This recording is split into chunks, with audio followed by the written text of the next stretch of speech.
This is a trap that I see a lot of highly sensitive people get into. It's the most natural thing in the world to crave and desire more understanding in the people that are closest to us. We come from family systems that often have a lot of dysfunction. What I see sensitive people doing is very much wanting approval from the family members so that they feel okay within themselves, particularly when they're having a hard time. Welcome to Emotional Badass, the call-in show. On today's episode, we are talking to Alicia, a highly sensitive person with a highly sensitive daughter who is working on boundaries and people-pleasing. I am here with Alicia. What is the question that you have for us today? So a lot of times with family members, especially my mom, as HSPs, empaths, it's hard to explain to them and kind of get them to walk in our shoes. It comes across as a misunderstanding, frustration.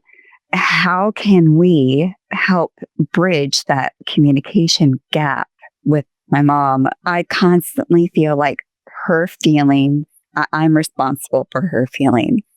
That anytime that I go against her, I'm abandoning her, she goes into victim mode and I come back and I cave. It's not healthy because I have two daughters of my own. I don't want them to see that. And I don't want to do that with my daughters either. So it's kind of like a two-part question.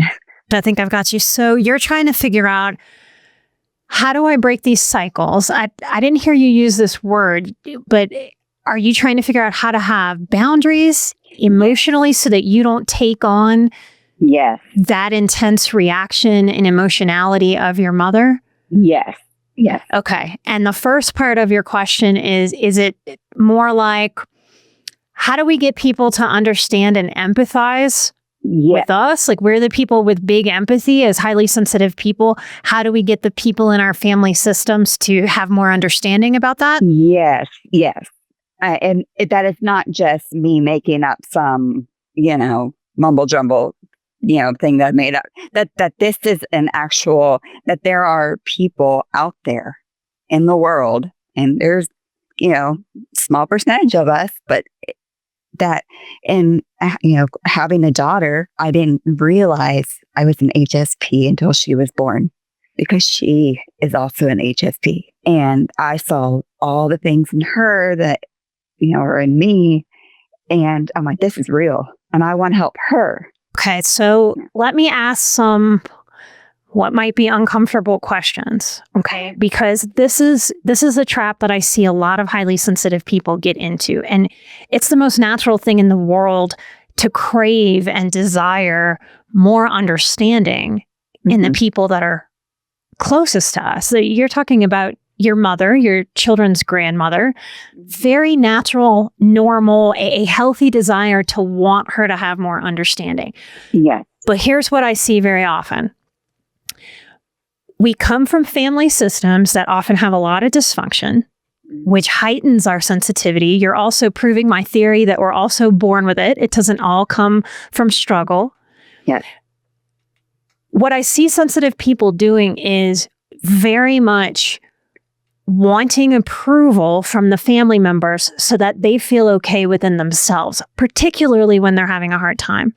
And one of the very hard things to consider, because we don't like to consider this, we don't want to look at this, particularly in our mothers. But let me ask you this. Does your mother have a high maturity level? No.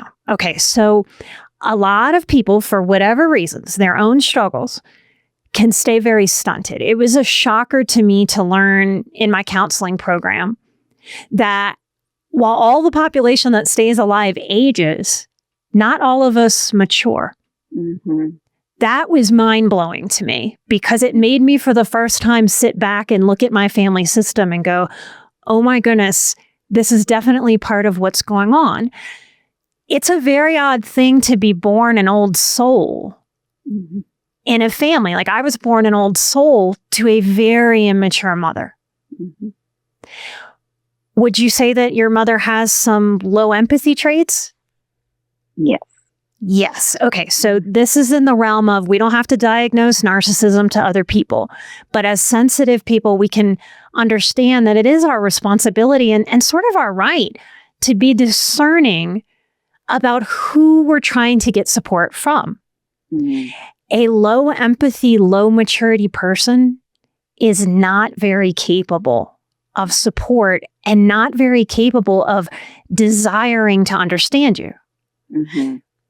See, almost anybody can understand our high sensitivity if they want to, but it doesn't serve a low empathy person, a low maturity person to understand this. Mm-hmm. See, if she understands this about you, then she has to change something about her behavior with you. Mm. Yeah. That low maturity can trap someone into a very, what I think of as like a 12-year-old mean girl kind of mentality. Yeah. I mean, she lost her mom when she was 18 to brain cancer. And so I feel like she's kind of stunted in that way, because when my brother and I were born, my brother was born when she was 19. She didn't have her mom. And so therefore, when I had my children, she wasn't there. And this is really hard. And this is where I'm a bit of a toughie. I believe that every single one of us has opportunity to heal. Yeah. And either we take those opportunities, as uncomfortable and hard as that is, or we don't. When I hear that, what I hear is you having understanding, but it sort of crosses into making excuses that then make you flounder within your own boundaries. Mm-hmm. Is that accurate? Yeah. Okay, so I want to pitch this idea to you that excuses and understanding need to be very separate things. Okay. Yeah. And in understanding, we can't just stop at understanding why people might be low empathy, low maturity, why they might be stunted. Okay. Because she's had the same opportunities to evolve and kind of meet you where you are. And if she has lived a life not taking those opportunities, that's an understanding that you need for you, instead of giving out this understanding and empathy towards her. Like, oh my goodness, she doesn't know how to do these things. She wasn't supported. I understand why she doesn't know how to show up and support me. Mm-hmm. Understanding, if we have proper emotional boundaries with ourselves, really doesn't allow bad behavior. It understands where it comes from, but we also, out of self-respect, give ourselves permission to set the boundaries that we need. One of the emotional boundaries that I'm often encouraging highly sensitive people to have, if they have somebody in their family system that's low empathy and low maturity, is to very much understand and have to accept, and it's a grieving process, because it means letting go of hope that this could be different, is the deep understanding that if somebody is stunted and you don't see them actively working towards healing that, then they're stunted, then they're staying stunted. Yeah. Yeah. And I think sensitive people, I've done it too. It's definitely a spot it because you got it. Like, I have had this same issue of having to understand. My mother didn't walk till she was 6. She was in a body cast. She was born with an issue. I understand why my mother developed low empathy for me. But that understanding cannot be my permission to not have boundaries that I need for my sanity and my peace. What comes up for you when I share that? That it makes me feel a clarity there that, like, I have a right, like, these boundaries, and hitting on that grieving process. I think I have been in that, realizing that she is who she is. So permission might be very powerful for you here, because the practice, you're right, it is hard to practice, but essential to practice. Permission is what helps us practice this. And this means you giving your energy to you in those moments. So if I sort of imagine in a moment of struggle for you, that historically you have sort of poured yourself into your mom. You also wrote to me about your mother-in-law, and sort of pouring yourself into these women that are positioned to be supports for you, but they may not be equipped to be supports for you. In a moment of you struggling, I picture you trying to explain to them, which is a real giving your energy away in a moment where you very much need energy for you. Yeah. And I actually have shifted more away from trying to explain myself, because I hit a wall with that frustration of they're not going to get it, but it's the acceptance of they're not going to get it. And it's okay. That's who they are. And we are allowed to be who we are, because it does involve children, my children. There's things like I don't like to have pictures of my children on the internet, on social media, because they're girls, they're little girls. I have a right as a parent to say no.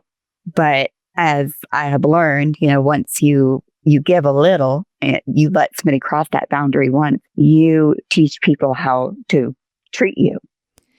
Yes, but they also come with their own capacity. Yeah. So I don't mean this lightly, but if we really figure out, somebody is operating from a teenage place, then I know that if I give a teenager an inch, they're likely to take a mile, right? Yeah, yeah. So part of this acceptance work is you really having to sit with yourself and help your inner child, your inner psychology understand mom can't give what she doesn't have. And we don't have to give inches to people that keep showing us that they take miles. Yes. So if I was in that position, it's a very tangible suggestion, and you can take it or toss it. But if somebody put a picture of my child online after I said no, remember, no is a request. Don't do this. Please don't do this. I don't want the pictures up as a request. It's not a boundary. After they violate that request, then my boundary would be, you don't get pictures sent to you. When we're together, I'll show you pictures, but you don't get to have them because you've disrespected my request. I like that. I do. Well, yeah. What might that do for you? That puts me more in that seat of, I don't want to say control, because I don't like, it's me setting that boundary. And instead of trying to talk to her about it. Well, she doesn't care. Low empathy really is like, so as sensitive people, we care so much about so much that it is a big ask for us to really sit in the consideration of what it means for somebody to have lower empathy. That's why talking to somebody about our concerns often does little to nothing other than making it worse. Because we're not dealing with the reality of, this person doesn't care. You could make a Supreme Court case like a lawyer about why your children should not be on the internet. Am I wrong? But she doesn't care. She doesn't care about that. That is not important to her. Therefore, it is not important to her. You're right. Yeah. And I wish I wasn't. Like, I wish I was wrong about that and there was more sort of inroad. But that's exactly the problem. Low empathy means this person can't meet me halfway empathetically. They don't have the empathy to give me. In a way that is so hard for us to understand. In the way that if somebody didn't have an arm, I wouldn't stand there going, why won't you pick this up with 2 arms? I need you to pick this up and help me. Won't you support me by picking this up? But I could see that. That would make more sense, because we would go, well, they're missing a limb. Of course, there's some limitation there. But with this emotional stuff, we look at people like, you've lived a long life. You've probably worked, you can drive a car, you understand every word I'm saying. You have to be able to understand this, instead of giving ourselves the freedom to go, I've tried. This person doesn't want to hear this or understand this. I release me and them from this dynamic. And here's the deal. You said control. I think mental health has given control a really bad rap. These are your children. This is their image in the time of technology. In my book, you have every right to fully control that. Yeah. That's not you trying to control her. Your mother could put all kinds of pictures of herself online, ones you completely disagree with, and you have no right to control that. But your children and their image online, you have every right to be in control of that. See, in our own lives, we do have some rights to have some semblance of reasonable control. What do you think hearing that from me? It feels empowering. It makes total sense. When I first decided against, the pictures, because how old are your girls? They are 7 and 5. 7 and 5. Yeah. See, like as they get older, you will give them more control and take less. Like that is the natural order of things. Yeah. And you get to work within reasonable control. Sometimes when we had tough childhoods, it's as if we don't know that we have any permission to have any control over anything of us. So as we kind of wrap up our time together, I want to leave you with some tips. Okay. To remember that in struggle moments, to give your energy to talking to your inner child, and that instead of your mom. And that might sound like to yourself, oh, sweet girl, I'm so sorry. Mom has a limitation here. Yeah. And so you get to be the one for your inner child that says, I'm the one that will listen. I'm the one that understands our sensitivity. And we can keep looking for people in the world who can and will understand us with more depth. But it's okay to accept that that's not mom. What do you think? It is hard. What just came to my mind was my aunt. I am very, very close with her. She was my safe place growing up. She understands me. She gets me. And we have a great relationship. And so I think of her now and go, okay, I've got somebody. That's beautiful. You really do. And I want to point out to the people that will be listening to this later, that's the gift that is available to us when we accept the truth of what's going on around us and the beauty, the gifts, and also the limitations of ourselves and the people around us. Mm-hmm. What you did was you organically and naturally, I didn't ask, I didn't guide you. From the acceptance of, yeah, mom just can't do this, and I can let go of trying to get her to do this. Your mind naturally took you to, wait a minute, I have an aunt that does this for me. I do have this. I do have this special person in my life. What do you feel when you let your consciousness focus on your aunt? I've got a big smile on my face. My heart is just full. I actually bought her several boxes of Thin Mint Girl Scout cookies because I know she loves them. And I stopped by and surprised her at work with things all the time. I mean, my heart just explodes with happiness. So you're allowed. That's another permission. You get to accept her as a spiritual mother. I know you have been listening to the show for many, many, many years.